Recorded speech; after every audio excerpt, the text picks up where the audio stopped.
এবার আমি আহ্বান জানাবো মির্জা ফখরুল ইসলাম আলমগীর, ঠাকুরগাঁও ১, মাননীয় স্থানীয় সরকার ও পল্লী উন্নয়ন ও সমবায় মন্ত্রী বক্তব্য রাখবেন। ধন্যবাদ মাননীয় স্পিকার। আমার বক্তব্যের শুরুতেই আমি স্মরণ করতে চাই বাংলাদেশের স্বাধীনতার ঘোষক শহীদ প্রেসিডেন্ট জিয়াউর রহমানকে। স্মরণ করতে চাই 1971 সালের স্বাধীনতা যুদ্ধে সেই লাখো শহীদদের, যাদের রক্তের বিনিময়ে আমরা একটা স্বাধীন ভূখণ্ড লাভ করেছি। আমি স্মরণ করতে চাই একই সঙ্গে দীর্ঘ 18 বছর গণতান্ত্রিক সংগ্রাম করে যারা প্রাণ দিয়েছেন, আহত হয়েছেন এবং হারিয়ে গেছেন আমাদের সেই সব বীর সহকর্মীদের।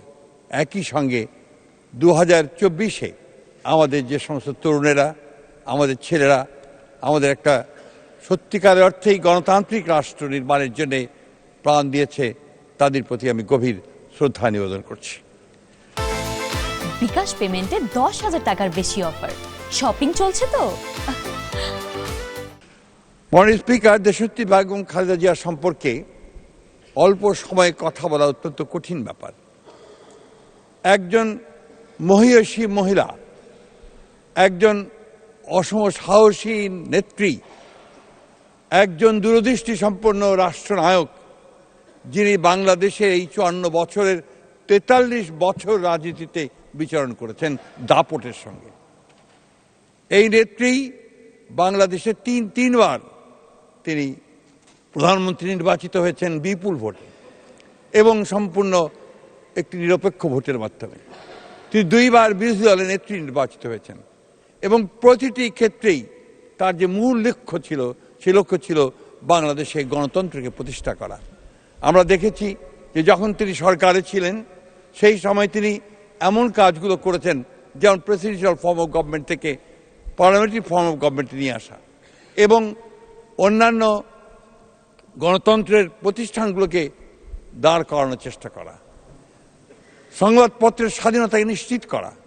একই সঙ্গে রাষ্ট্রনায়ক হিসেবে তিনি বাংলাদেশের নারীদের উন্নয়নের ক্ষেত্রে একটা যুগান্তকারী ভূমিকা পালন করেছেন। তিনি মেয়েদের ক্লাস 10 পর্যন্ত লেখাপড়াকে অবৈতনিক করেছিলেন এবং মহিলাদের ক্ষমতায়নের জন্য তিনি অনেক কাজ করেছিলেন। আমি বেশি কথা বলবো না, আমি শুধু কয়েকটা কথার, যখন তিনি প্রধানমন্ত্রী ছিলেন তিনি যে কাজগুলো করেছিলেন তার কিছু না বললে আমি মনে করি যে অবিচার করা হবে। তিনি প্রাথমিক শিক্ষাকে বাধ্যতামূলক করেছিলেন, যেটা একটা যুগান্তকারী পদক্ষেপ ছিল এডুকেশনের ক্ষেত্রে। উন্মুক্ত বিশ্ববিদ্যালয় ও জাতীয় বিশ্ববিদ্যালয় এই দুটি তারই হাতে তৈরি করা হয়েছিল এবং একই সঙ্গে বেসরকারি খাতে বিশ্ববিদ্যালয় এবং মেডিকেল কলেজের অনুমতি তিনি দিয়েছিলেন। তিনি কৃষকের ভাগ্য পরিবর্তনের জন্য 5,000 টাকা পর্যন্ত কৃষি ঋণ সুদ সহ মকুব করেছিলেন, 25 বিঘা পর্যন্ত জমির খাজনা মাফ করে দিয়েছিলেন। একই সঙ্গে তিনি আমাদের মুক্ত বাজার অর্থনীতিকে সামনে এগিয়ে নিয়ে যাওয়ার জন্য তিনি অনেকগুলো ব্যবস্থা গ্রহণ করেছিলেন। তার মধ্যে একটি ছিল আমাদের আপনার রেভিনিউ আর্ন করার জন্য VAT, এটা ছিল তার করা, এবং বিনিয়োগকে মুক্ত করে দেওয়া বেসরকারি খাতে, যেটা আমাদের অর্থনীতির যুগান্তকারী পদক্ষেপ রেখেছিল। একই সঙ্গে অনুমতি ছাড়াই 30 কোটি টাকা বিনিয়োগের সীমা নির্ধারণ করা হয়েছিল এবং নতুন শিল্প প্রতিষ্ঠা করা হয়েছিল সেই সময়ে। একটি স্বনির্ভর অর্থনীতি গড়ে তোলার জন্যে দারিদ্র্য বিমোচন, স্থানীয় সরকারকে শক্তিশালী করা, মূর্ত অর্থনীতিকে আরও প্রাণবন্ত করা, জলবায়ু ও পরিবেশ বান্ধব কর্মসূচি গ্রহণ করা ছাড়াও তিনি অনেকগুলো ব্যবস্থা নিয়েছিলেন, যে ব্যবস্থাগুলো আমাদের অর্থনীতিকে সচল করেছিল, আমাদের রাষ্ট্রকে এগিয়ে নিয়ে গিয়েছিল। আমি কথা একটু শুধু আরেকবার বলতে চাই যে অপোজিশন লিডার হিসাবে, বিরোধী দলীয় নেতা হিসাবে তার মূল কাজটি ছিল গণতন্ত্রকে প্রতিষ্ঠা করার সংগ্রাম করা। তার এই 43 বছরের যে রাজনৈতিক জীবন, সেই রাজনৈতিক জীবনে তিনি কখনো আপোষ করেননি গণতন্ত্রের প্রশ্নে। তিনি কখনো বাংলাদেশের স্বাধীনতা সার্বভৌমত্বের প্রশ্নে আপোষ করেননি, এবং সেটাই ছিল তার সবচেয়ে বড় কৃতিত্ব, যেটা আমাদের বাংলাদেশের মানুষকে আজকে পর্যন্ত অনুপ্রাণিত করে।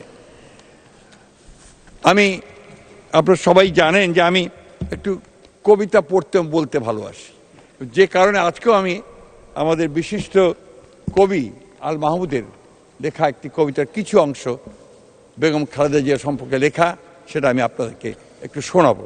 কারণ আমার কাছে মনে হয়েছে এটা একটা অসাধারণ কবিতা, যা দেশনেত্রী সম্পর্কে সবচেয়ে ভালো কথা বলেছে।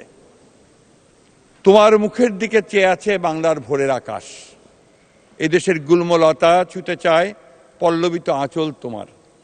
যেন এক প্রতিশ্রুতি হেঁটে যায় আমাদের কণ্টকিত কালের ভেতর, লাঞ্ছিতের আহ্বানে যেন মাটি জন্ম দিল এক শস্যগন্ধি মাটিরই কন্যাকে।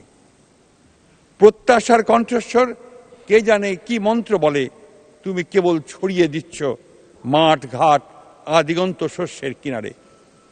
আমরাও সাক্ষ্য দেব, হ্যাঁ আমরা একতা দেখেছি মাতাকে এক অনিশ্চয়ই সাঁধারে দাঁড়িয়ে আলোর ডানার মতো মেলে দিয়ে ব্যাঘ্র দুই বাহু 11 কোটির মাঝে নেমেছিল বিদ্যুৎ বিভায়।